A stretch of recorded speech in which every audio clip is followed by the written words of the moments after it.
जय हिंद दोस्तों, स्वागत है आपका एक बार फिर से मेरी नई वीडियो में। जैसा कि मैंने आपको पिछली वीडियो में बताया था कि कैसे मेरा एफडी पे से विश्वास उठा, कैसे मुझे पता चला कि एफडी एक अच्छा सोर्स ऑफ इन्वेस्टमेंट नहीं है, और इसका कारण बना था मेरी मम्मी का सोना खरीदना। तो इसलिए मैंने सोने पे रिसर्च स्टार्ट करी और आज की हमारी पूरी कहानी सोने के इर्द गिर्द ही चलेगी कि हमें सोने में कैसे इन्वेस्टमेंट करना चाहिए, किस तरीके का सोना खरीदना चाहिए और कैसे हम अपनी सोने में रिटर्न्स को बढ़ा सकते हैं, क्या हमें स्ट्रेटेजीज फॉलो करनी चाहिए। जब मैंने सोने के बारे में जानना शुरू करा तो मेरे हिसाब से सोना सिर्फ वो होता था जो मम्मी लेकर आती थी। इस सोने को हम बोलते हैं फिजिकल गोल्ड, मतलब जो सोना हमने पैसे दिए और रिटर्न में हमें सोना मिल गया। फिजिकल गोल्ड की एक एडवांटेज थी कि ये गोल्ड आपके हाथ में होता है, आप इसको पहन सकते हो, इसको एज एन ऑर्नामेंट यूज कर सकते हो। फिजिकल गोल्ड की आप एक एडवांटेज के साथ साथ 5-6 डिसएडवांटेज भी हैं। आज हम बात करेंगे कि ये डिसएडवांटेजेस क्या क्या हैं और इनको कौन कौन से तरीकों से दूर करा गया। सबसे पहली डिसएडवांटेज है कि फिजिकल गोल्ड को आप पॉकेट के कम पैसों में नहीं खरीद सकते, क्योंकि मानो कम से कम 1 ग्राम सोना तो खरीदोगे और 1 ग्राम सोने की कीमत कम से कम 4 से 5 हजार रुपए होगी, तो आप 100, 200, 500 रुपए का सोना कभी नहीं खरीद पाएंगे अगर आप फिजिकल गोल्ड में इन्वेस्ट करेंगे। दूसरी कमी थी इसकी सिक्योरिटी की। आपने एक बार सोना खरीद लिया, सोने को लेकर आप घर आ गए, वो खोता है, टूटता है, फूटता है, जल जाता है, इसकी पूरी जिम्मेदारी आपके ऊपर है। अगर वो डिस्ट्रॉय हुआ तो आपको कोई रिटर्न नहीं मिलेगा। तीसरा सोने पे जो डिसएडवांटेज है वो है कि जब आप सोना खरीदते हो तो उस पर लगभग 3% जीएसटी लगता है, तो जीएसटी पे करना पड़ता है आपको खरीदते हुए। चौथे डिसएडवांटेज है जब आप सोना खरीदते हैं तो सोने पे आपको मेकिंग चार्ज देना पड़ेगा या फिर उसको जब आप बेचने जाएंगे तो मेल्टिंग चार्ज देना पड़ेगा। तो ये सब चार्जेस कटने की वजह से भी आपको सोना और महंगा हो जाता है। अगर हम बात करें पांचवी डिसएडवांटेज की, पांचवी डिसएडवांटेज ये है कि इसकी लिक्विडिटी बहुत ज्यादा नहीं है। लिक्विडिटी बहुत ज्यादा नहीं है से मेरा मतलब ये है कि अगर आपको अभी तुरंत पैसों की जरूरत है तो आप इसको तुरंत नहीं बेच पाएंगे, आपको पहले सुनारों के चक्कर काटने पड़ेंगे। हो सकता है आप घंटे, 2 घंटे, 5 घंटे, 2 दिन, 4 दिन में सोने को बेच पाएंगे, लेकिन इसको दूर करने के लिए जो डिजिटल गोल्ड वाला ऑप्शन है उसको आप विद इन सेकंड्स बेच सकते हैं। छठी डिसएडवांटेज है कि आपको इसमें एनुअली कोई रिटर्न नहीं मिलेगा। एनुअली कोई रिटर्न नहीं मिलेगा से मेरा मतलब है, मानो आपने आज 1 लाख रुपए का फिजिकल गोल्ड खरीदा और आपने इसको 5 साल तक रखा। 5 साल में जो इस गोल्ड की मार्केट वैल्यू बढ़ गई, जब आप इसको बेचने जाएंगे तभी आपको जो रिटर्न मिला है वो रिटर्न मिलेगा। ऐसा नहीं है क्योंकि आपने 1 लाख रुपए इस गोल्ड में इन्वेस्ट कर रखे थे तो आपको हर साल या हर महीने कुछ इंटरेस्ट मिले। तो ये 6 डिसएडवांटेज हमको गोल्ड की मिली। अब दोस्तों बात करते हैं कि गोल्ड की ये जो 6 फिजिकल गोल्ड की जो ये 6 डिसएडवांटेज हैं, इनको दूर कैसे किया गया। सबसे पहले इनको दूर करने के लिए कॉन्सेप्ट लाया गया डिजिटल गोल्ड का। डिजिटल गोल्ड को आप दोस्तों ऐसे समझिए कि मानो मैं अपने किसी दोस्त के बैंक अकाउंट में पैसे भेजता हूं। मेरा बैंक अकाउंट एसबीआई में है और मेरे दोस्त का बैंक अकाउंट एचडीएफसी में है। मैंने 1000 रुपए की यूपीआई से या नेट बैंकिंग या एनईएफटी से पेमेंट करी तो मेरे दोस्त के अकाउंट में पैसे पहुंच गए। लेकिन ऐसा तो नहीं हुआ ना कि कोई बंदा एसबीआई से 1000 रुपए लेके एचडीएफसी बैंक में गया हो वो पैसे देने। सिर्फ एक इलेक्ट्रॉनिकली ट्रांजैक्शन ट्रांसफर हो गई और पैसे मेरे दोस्त के अकाउंट में पहुंच गए।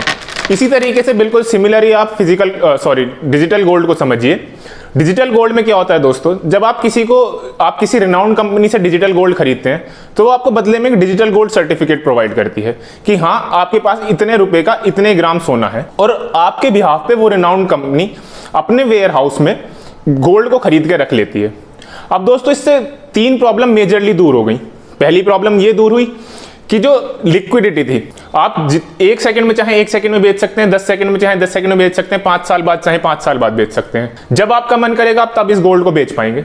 दूसरी जो मेजर प्रॉब्लम थी कि आपको इसमें मेकिंग चार्ज नहीं देने पड़ेंगे, ना ही कोई मेल्टिंग चार्ज देने पड़ेंगे, ना ही जो सुनार है वो जो अगर प्योरिटी पे सवाल उठाता यहाँ पे, क्योंकि आपने इसी कंपनी से गोल्ड खरीदा और आप इसी कंपनी को वापस गोल्ड बेच रहे हैं, तो यहाँ पे ना प्योरिटी पे कोई सवाल उठने वाला है। तीसरी डिसएडवांटेज इसकी दूर हुई कि आप इसको 100 रुपए का भी गोल्ड खरीद पाएंगे, 50 रुपए का भी गोल्ड खरीद पाएंगे, 1000 रुपए का भी गोल्ड खरीद पाएंगे। जिस भी अमाउंट को आप चाहें उतनी अमाउंट में डिजिटल गोल्ड में आप इन्वेस्ट कर सकते हैं। लेकिन दोस्तों 2 मेजर प्रॉब्लम अभी भी रह जाती हैं। पहला कि टैक्सेशन अभी आपको डिजिटल गोल्ड पे भी देना पड़ेगा, जो जीएसटी आपका बनता है 3% वो आपको डिजिटल गोल्ड पे भी देना पड़ता है। दूसरी जो मेजर प्रॉब्लम रह जाती है कि जो आपने इन्वेस्टमेंट करा इस पे आपको एनुअली कोई रिटर्न नहीं मिलता। अब इन दोनों मेजर प्रॉब्लम को दूर करने के लिए आपके पास आया sovereign gold bond. Sovereign gold bond क्या करता है? सॉवरेन गोल्ड बॉन्ड बिल्कुल डिजिटल गोल्ड की तरह ही है, लेकिन गोल्ड ये सरकार इशू करती है। अब इसमें होता क्या है कि ये आपको एनुअली आपकी इन्वेस्टमेंट पे 2.5 से 3% इंटरेस्ट प्रोवाइड करती है। अब आप इसको ऐसे समझ सकते हैं कि आपका सेविंग बैंक अकाउंट भी आपको 2.5 से 3% ही पे इंटरेस्ट प्रोवाइड करता है एनुअली। तो आप ऐसा समझिए कि आपने अपने सेविंग बैंक अकाउंट वाली रिटर्न तो आपको मिलती ही रहेगी, और साथ में जब आप अपना ये गोल्ड बॉन्ड बेचेंगे उस टाइम पे आपको जो कैपिटल गेन होगा वो भी अवेलेबल हो जाएगा। साथ में दोस्तों यहाँ पे आपको कैपिटल गेन टैक्स भी नहीं देना पड़ेगा अगर आप इसको 8 साल बाद बेचते हैं। इसका लॉक इन पीरियड 8 साल का है कि 8 साल के लिए आपने खरीद लिया और 8 साल बाद आप इसको बेचेंगे तो आपको इस पे कैपिटल गेन टैक्स बिल्कुल नहीं देना पड़ेगा। तो क्या इसको अब आपके मन में सवाल आएगा कि क्या आप इसको सिर्फ 8 साल बाद ही बेच पाएंगे? ऐसा नहीं है, आपको एक बीच में 5 साल बाद भी चांस मिलेगा अपने गोल्ड बॉन्ड को बेचने का, जिसमें आपको कुछ अमाउंट ऑफ टैक्स देना पड़ेगा क्योंकि आप नॉर्मल रेंज से 3 साल पहले अपना गोल्ड बेच रहे हैं। तो दोस्तों आपके मन में फिर से सवाल आएगा कि तो क्या मैं इसको अब 5 साल के लिए लॉक इन पीरियड हो जाएगा कि 5 साल तक मैं अपना गोल्ड बॉन्ड बेच नहीं पाऊंगा? दोस्तों ऐसा भी नहीं है। गोल्ड बॉन्ड को आप बिल्कुल शेयर्स की तरह ट्रेड कर सकते हैं। अगर कोई हमारा दोस्त यहाँ पे शेयर्स में ट्रेड करता है जिसका डीमैट अकाउंट हो, बिल्कुल सेम उसी की तरह से आप अपना गोल्ड बॉन्ड को भी ट्रांसफर कर सकते हैं डिजिटली। सिर्फ आपको करना क्या है, आप अपने, जैसे मैं जीरोधा से ट्रेडिंग करता हूं, तो आपको अपने जीरोधा में जाके सर्च करना है SGB, ये सॉवरेन गोल्ड बॉन्ड की शॉर्ट फॉर्म है। SGB पे जाके आप वहां से सॉवरेन गोल्ड बॉन्ड खरीद भी सकते हैं और सॉवरेन गोल्ड बॉन्ड बेच भी सकते हैं। तो दोस्तों मेरे अकॉर्डिंग तो गोल्ड में इन्वेस्ट करने का सबसे अच्छा तरीका सॉवरेन गोल्ड बॉन्ड ही है, क्योंकि यहाँ पे लिक्विडिटी वाली प्रॉब्लम नहीं है, सिक्योरिटी का कोई इशू नहीं है, कितने भी पैसे का आप इन्वेस्टमेंट कर सकते हो, और दोस्तों ना ही आपको सुनारों के घर के चक्कर काटने पड़ेंगे। दोस्तों ये तो हुई गोल्ड से रिलेटेड सारी जानकारी। आगे आने वाली वीडियोस में मैं आपको बताऊंगा कि शेयर मार्केट में आप कैसे इन्वेस्ट कर सकते हैं, शेयर्स को कैसे पिक करें, कैसे चूज करें।